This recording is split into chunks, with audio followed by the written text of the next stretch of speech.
अमृतसर से member parliament Gurjeet Singh Aujla आज Amritsar railway station के सरकारी हॉस्पिटल का दौरा करने पहुंचे और वहां की खामियों का जायजा लिया और कुछ खामियां इस हॉस्पिटल में पाई गई जिनको तुरंत सुधारने का आदेश दिया और उन्होंने कहा कि अगर एक हफ्ते के अंदर अंदर इन खामियों को खत्म ना किया गया तो सख्त एक्शन लूंगा। लोकसभा की टिकट नवजोत कौर सिद्धू को भी मिल सकती है। इस पर उन्होंने कहा कि यह हाईकमान का फैसला होगा, वह जिसे चाहे टिकट दे।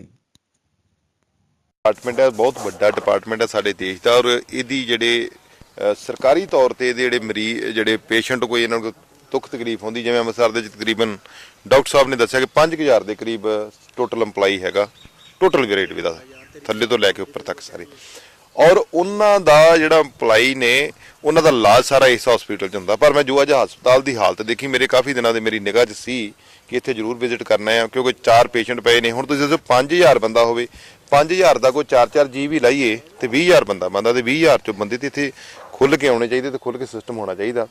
ਸੋ ਕੁਛ ਕਮੀਆਂ ਜਿਹੜੀਆਂ ਇੱਕ ਦੋ ਹੋਰ ਵੀ ਆਈਆਂ ਨੇ ਨਿਗਾਹ 'ਚ ਜਿਵੇਂ ਕੋਈ ਪੇਸ਼ੈਂਟ ਇਹਨਾਂ ਨੂੰ ਭੇਜਦਾ ਹੀ ਆ ਬਾਈ ਚਾਂਸ ਇਹਨਾਂ ਨੇ ਬਾਹਰ ਵੀ ਰੈਫਰ ਕਰਨਾ ਹੁੰਦਾ ਆ ਇਹ ਮਹੀਨਾ ਫਾਈਲ ਕਲੀਅਰ ਕਰਨ ਨੂੰ ਲਾਉਂਦੇ। ਹੁਣ ਮੈਂ ਇਹਨਾਂ ਨੂੰ ਇਹੀ ਗੱਲ ਕਰਨਾ ਆ ਵੀ ਰੀਜ਼ਨ ਕੀ ਆ ਕਿ ਜੇ ਕਿਸੇ ਬੰਦੇ ਨੂੰ ਸਰਕਾਰ ਵੱਲੋਂ ਇਹ ਕੀਤਾ ਗਿਆ ਵੀ ਇਲਾਜ ਇੱਥੇ ਨਹੀਂ ਹੈਗਾ ਤੁਸੀਂ ਬਾਹਰ ਲਾਉਣਾ ਤੇ ਹੁਣ ਪੇਸ਼ੈਂਟ ਨੂੰ ਲੋੜ ਅੱਜ ਆ ਤੇ ਤੁਸੀਂ ਮਹੀਨਾ ਉਹਦੀ ਫਾਈਲ ਲਟਕਾ ਕੇ ਪਰਮਿਸ਼ਨਾਂ ਦੇਣ ਕੋਈ ਤੇ ਹੋਦਾ ਕੋਈ ਵੱਡਾ ਉਹਦੇ ਨਾਲ ਕੋਈ ਬਿਮਾਰੀ ਕੋਈ ਵੱਧ ਜੇ ਜਾਂ ਕੋਈ ਉਹਦਾ ਨੁਕਸਾਨ ਹੋ ਜੇ ਤੇ ਉਹਦਾ ਫਿਰ ਜ਼ਿੰਮੇਵਾਰ ਕੌਣ ਹੈ।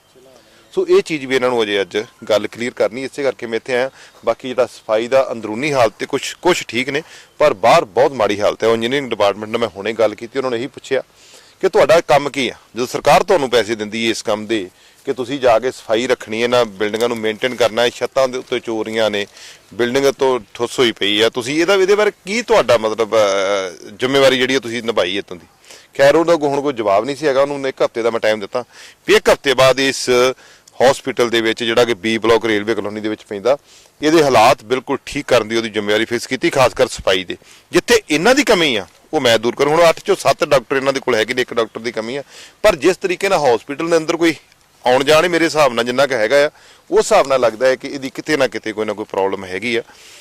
5000 ਬਹੁਤ ਪਰਿਵਾਰ ਹੁੰਦਾ ਆ ਸੋ ਅਸੀਂ ਇਹਨੂੰ ਠੀਕ ਕਰਾਂਗੇ। ਰੇਲਵੇ ਡਿਪਾਰਟਮੈਂਟ ਨੂੰ ਚਲਾਉਣਾ ਉਹਦੇ ਜਿਹੜੇ EMPLOYEES ਨੇ ਜਿੱਥੇ ਮੈਂ ਉਹਨਾਂ ਦੇ ਨੁਕਸ ਕੱਢਦਾ ਉਹ ਗਲਤ ਕੰਮ ਕਰਦੇ ਉੱਥੇ ਜਿਹੜੀ ਉਹਨਾਂ ਦੀ ਲੋੜ ਆ ਉਹ ਵੀ ਅਸੀਂ ਉਹਦਾ ਵੀ ਧਿਆਨ ਰੱਖਣਾ ਹੈ। ਚੇਤਾਵਨੀ ਦਿੱਤੀ ਜਾਂਦੀ ਇਹਨਾਂ ਨੂੰ ਜਿਹਨੇ ਖਾਮੀਆਂ ਦੀ ਵੇਖੀਆਂ ਵਾ ਤੇ ਉਸ ਤੋਂ ਬਾਅਦ ਉਹਨਾਂ ਨੂੰ ਚੇਤਾਵਨੀ ਦੇ ਦਿੱਤੀ ਜਾਂਦੀ ਹੈ। ਜ਼ਰੂਰੀ ਹੈ ਕਿ ਤੁਸੀਂ ਪਹੁੰਚੋਗੇ ਫੇਰ ਹੀ ਕਰਨਗੇ ਕਿ ਉਹਨਾਂ ਦੇ ਇਹੀ ਮੈਂ ਉਹਨਾਂ ਨੂੰ ਕਹੀ ਹੈ ਵੀ ਕੀ ਮੇਰੀ ਜ਼ਿੰਮੇਵਾਰੀ ਜਾਂ ਤੇ ਮੈਨੂੰ ਦੱਸ ਦਿਓ ਕਿ ਮੈਂ ਤੁਹਾਡੇ ਹਫ਼ਤੇ ਬਾਅਦ ਮੈਂ ਵੀ ਸਾਈਨ ਕਰ ਦਿਆ ਕਰੂੰ ਆ ਕੇ ਵੀ ਗੁਰਜੀਤ ਔਜਲਾ ਇੱਥੇ ਵੀ ਆ ਗਿਆ ਇਹ ਵੀ ਡਿਪਾਰਟਮੈਂਟ ਵੇਖ ਲਿਆ।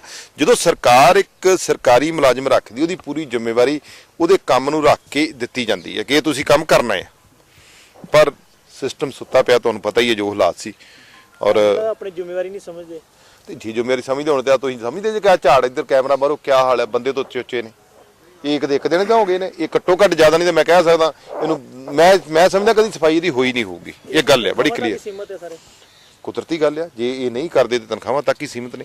ਸੋ ਇਹ ਹਸਪੀਟਲ ਨੂੰ ਪੂਰਨ ਇਹਨੂੰ ਵੀ ਚਲਾਉਣਾ ਹੈ। ਹੁਣੇ ਮੈਂ ਇਹਨਾਂ ਨਾਲ ਗੱਲ ਕਰ ਰਿਹਾ ਹਾਂ ਇੱਕ ਯਸ਼ਮਾਨ ਕਿਆ ਸਕੀਮ ਦਾ ਨਾਂ ਆ ਆਯੁਸ਼ਮਾਨ ਇਹਨਾਂ ਨਾਲ ਮੈਂ ਹੁਣੇ ਗੱਲ ਕਰ ਰਿਹਾ ਸਾਂ ਵੀ ਜੇ ਇੱਥੇ ਹਸਪੀਟਲ ਬਣਿਆ ਆ ਤੇ ਜੇ ਤੁਹਾਡੇ ਕੋਲ ਮਰੀਜ਼ ਘੱਟ ਆ ਤੇ ਜਿਹੜੇ ਜਨਰਲ ਲੋਕ ਬਾਹਰ ਦੇ ਆ ਕਿਤੇ OPD ਹਸਪੀਟਲਾਈਜ਼ ਤੇ ਨਹੀਂ ਕਰ ਸਕਦੇ। ਦੇਖੋ ਇੱਕ ਸਿਸਟਮ ਹੈ ਵੀ OPD ਵਾਸਤੇ ਇੱਥੇ ਆ ਸਕਦੇ ਆ ਤੇ ਵੀ ਅਜੇ ਸਾਡੇ ਕੋਲ ਇਹ ਸਾਨੂੰ ਲਿਖਤੀ ਤੌਰ ਤੇ ਆਰਡਰ ਨਹੀਂ ਹੈਗੇ ਤੇ ਜਿਹੜੀ ਸਕੀਮ ਇਹਨਾਂ ਦੱਸੀ ਆ ਆਯੁਸ਼ਮਾਨ ਉਹਦੇ ਤਹਿਤ ਅਸੀਂ ਇਹਨੂੰ ਵੀ ਮੈਂ ਲਿਖ ਕੇ ਭੇਜੂਗਾ ਕਿ ਇਹਨੂੰ ਹਸਪੀਟਲ ਨੂੰ ਵੀ ਲੈ ਆਂਦਾ ਜਾਵੇ ਤਾਂ ਜਿਹੜੇ ਲਾਗੇ ਦੇ ਲੋਕ ਨੇ ਕੋਈ ਜਨਰਲ ਕੈਟਾਗਰੀ ਦੇ ਲੋਕ ਨੇ ਉਹ ਵੀ OPD ਤੱਕ ਮੈਂ ਫੇਰ ਗੱਲ ਕਲੀਅਰ ਕਰਦਾ ਲੋਕਾਂ ਨੂੰ ਇਹ ਬੜਾ ਹੁੰਦਾ ਕਿ ਮੈਂ ਉੱਥੇ ਗਿਆ ਮੈਨੂੰ ਦਾਖਲ ਨਹੀਂ ਕੀਤਾ OPD ਤੱਕ ਅਸੀਂ ਇਹਨੂੰ ਇੱਥੇ ਤੱਕ ਲੈ ਕੇ ਆਵਾਂਗੇ ਤੇ ਜੇ ਉਹ ਸਕੀਮ 'ਚ ਆ ਜਾਂਦੇ ਆ ਫਿਰ ਉਹ ਹੋ ਸਕਦਾ ਕਿ ਉਹਨਾਂ ਦਾ ਇਲਾਜ ਦਾ ਵੀ ਇੱਥੇ ਪ੍ਰੋਵੀਜ਼ਨ ਹੋਏਗਾ ਦੇ ਅੰਦਰ।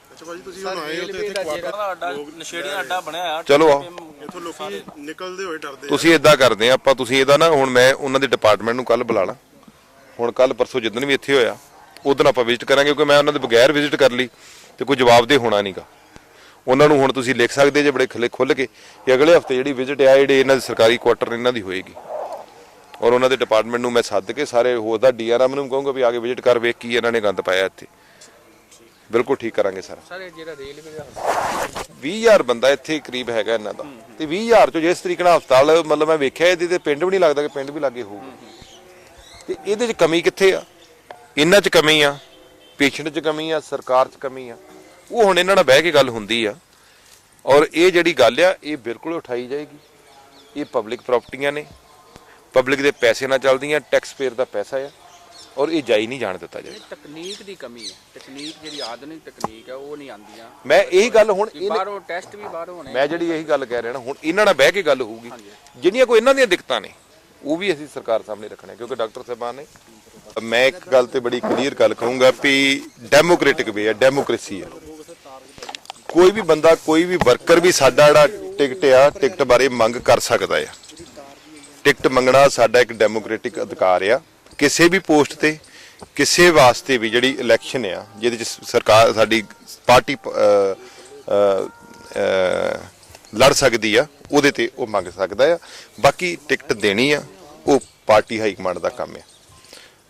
ਸਰ ਜਿਹੜਾ ਆਪਣਾ ਜੀਰਾਈ ਵੱਲੋਂ ਕੀਤਾ ਜਾ ਰਿਹਾ ਕੰਮ, ਦੇਖੋ ਜੀਰਾ ਜੀ ਦਾ ਜਿਹੜਾ ਕੇਸ ਆ ਉਹ ਤੁਹਾਡੇ ਸਾਹਮਣੇ ਕਲੀਅਰ ਆ। ਉਹਨਾਂ ਨੇ ਜਾਖੜ ਸਾਹਿਬ ਨੇ ਉਹਨਾਂ ਨੂੰ ਸਫਾਈ ਦੇਣ ਲਈ ਟਾਈਮ ਦਿੱਤਾ ਸੀ, ਜੋ ਉਹਨਾਂ ਸਫਾਈ ਦਿੱਤੀ, ਜੋ ਡਿਸੀਜਨ ਕੀਤਾ ਉਹ ਸਾਡਾ ਇਹੀ ਗੱਲ ਹੈ ਕਿ ਪਾਰਟੀ ਹਾਈ ਕਮਾਂਡ ਦਾ ਹੈਗਾ ਦਾਇਰਾ, ਉਹਨਾਂ ਨੇ ਉੱਥੇ ਗੱਲ ਕਰਨੀ। ਅਕਾਲੀ ਪਾਰਟੀ ਸੀ, ਅਕਾਲੀ ਟਕਸਾਲੀ ਹੋ ਗਏ, ਫਿਰ ਖਹਿਰਾ ਸਾਹਿਬ ਵੀ ਨਾਲ ਵੱਖਰੇ ਹੋ ਗਏ, ਉਹਦੇ ਨਾਲ ਲੱਗੇਗਾ ਵੀ ਕਾਂਗਰਸ ਪਾਰਟੀ ਨੂੰ ਫਰਕ ਪਏਗਾ। ਦੇਖੋ ਮੈਂ ਇੱਕ ਗੱਲ ਦੱਸਾਂ, ਜਾਂ ਤੇ ਆਪਾਂ ਇੱਕ ਸਿਸਟਮ ਦੇ ਵਿੱਚ ਰਹਿ ਕੇ ਉਹਦੀ ਗੱਲ ਮੰਨਦੇ ਹੋਈਏ, ਫਿਰ ਤੇ ਆਪਾਂ ਗੱਲ ਆਸ ਕਰ ਸਕਦੇ ਹਾਂ।